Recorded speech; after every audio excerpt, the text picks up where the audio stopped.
أعوذ بالله من الشيطان الرجيم. بسم الله الرحمن الرحيم. إن الله يأمركم أن تؤدوا الأمانات إلى أهلها وإذا حكمتم بين الناس أن تحكموا بالعدل.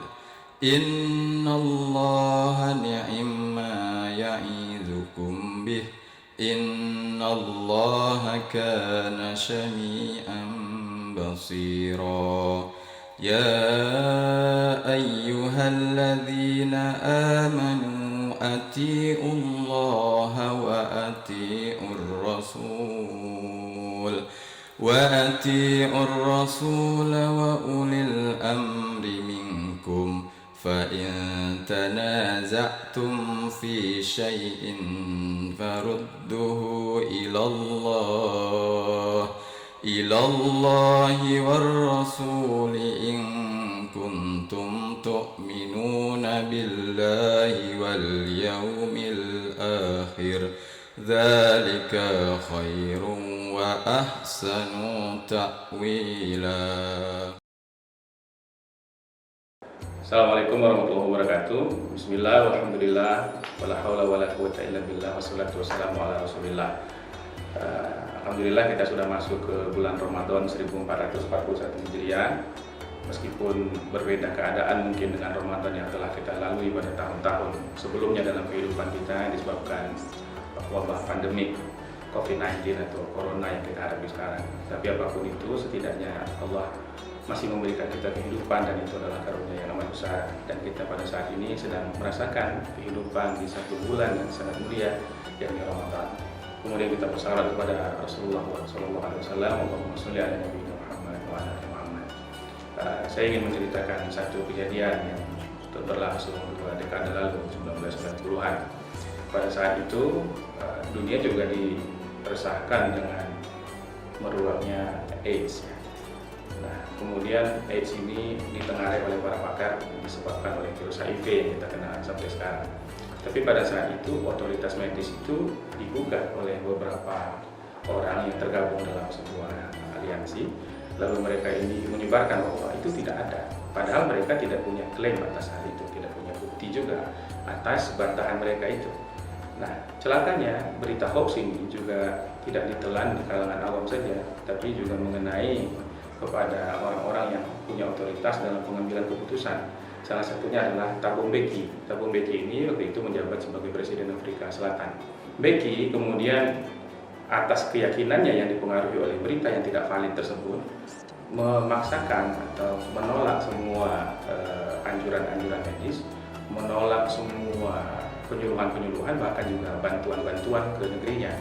Pada akhirnya keputusan Mbeki itu berakhir dengan sebuah malapetaka yang menyebabkan puluhan ribu nyawa melayang di Afrika Selatan disebabkan oleh AIDS. Nah, hari-hari ini kita juga seolah-olah mengulangi sejarah ini kembali. Banyak sekali orang berpendapat tentang coronavirus, tentang COVID-19 dan sebagainya ini, lalu memberikan anjuran-anjuran yang tidak didasari oleh otoritas keilmuan. Ada apa ini sebenarnya? Nah, satu yang menarik ditulis oleh Tom Nichols dalam bukunya The Death of Expertise, matinya kepakaran. Nichols mengatakan pada zaman-zaman kita ini, orang mengalami ketidakpercayaan kepada kepakaran. Orang-orang merasa setara dalam semua bidang keilmuan. Orang-orang awam, layman, orang-orang biasa merasa lebih tahu di bidang medis daripada dokter, merasa lebih tahu daripada ulama di bidang keagamaan, merasa lebih tahu di bidang apapun itu yang orang sebenarnya punya spesialisasinya masing-masing. Mereka semua merasa bahwa kita ini tidak jauh berbeda. Nah, ini sebenarnya berbahaya. The death of expertise, matinya kepakaran di tengah-tengah kehidupan sosial kita ini, salah satu sebabnya adalah internet. Nah, internet ini menyajikan banyak sekali berita, tapi yang ditulis oleh Nichols itu bagaimana kebanyakan atau keberlimpahan informasi itu justru membuat kita pandir. Kenapa? Karena informasi yang terlalu banyak itu kita merasa tertipu. menipu diri kita sendiri bahwa seolah-olah informasi adalah ilmu, padahal ilmu tidak hanya informasi. Ilmu itu banyak sekali elemennya, informasi adalah satu di antaranya. Nah, dengan overflow of information itu, dengan keberlimpahan informasi di dalam kepala itu, manusia kemudian merasa dia sudah sangat pakar pada hal-hal tertentu yang sama sekali dia tidak punya basic pengetahuan tentang itu. Lalu mereka berpendapat, berargumen dengan sangat berani. Apalagi di dalam internet juga ada yang disebut sebagai berita-berita palsu, dan analisis Nichols dia katakan bahwa 90% mungkin di dalam internet itu adalah berita-berita atau informasi yang sifatnya sampah yang tidak bisa kita telan begitu saja. Tapi justru ini menjadi bekalan bagi orang-orang untuk bicara.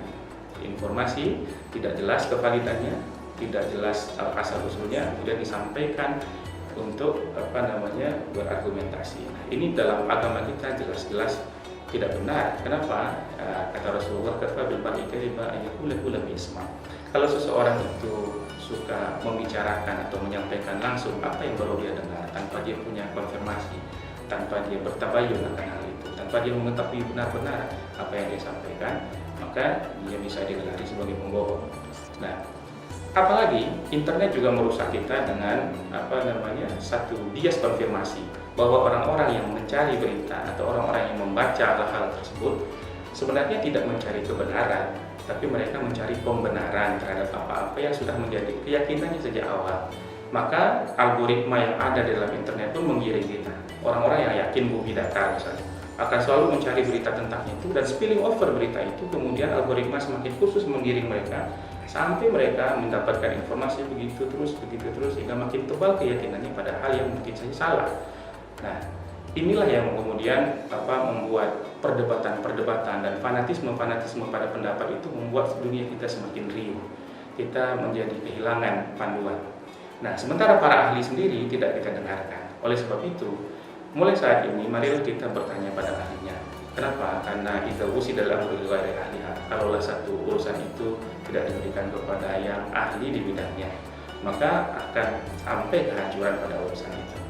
Dan kemudian Allah juga sudah memberikan kepada kita pengajaran. Innallaha ya'murukum an tu'addul amanati ila ahliha. Sesungguhnya Allah menyuruh engkau, memerintahkan engkau untuk memberikan amanah kepada ahlinya. Ilmu adalah amanah, maka berikanlah kepada ahlinya. Dan para ahli ilmu bersuaralah agar kita semua mendapat panduan, agar kita semua tidak terjebak pada informasi palsu dan salah sasaran. Assalamualaikum warahmatullahi wabarakatuh.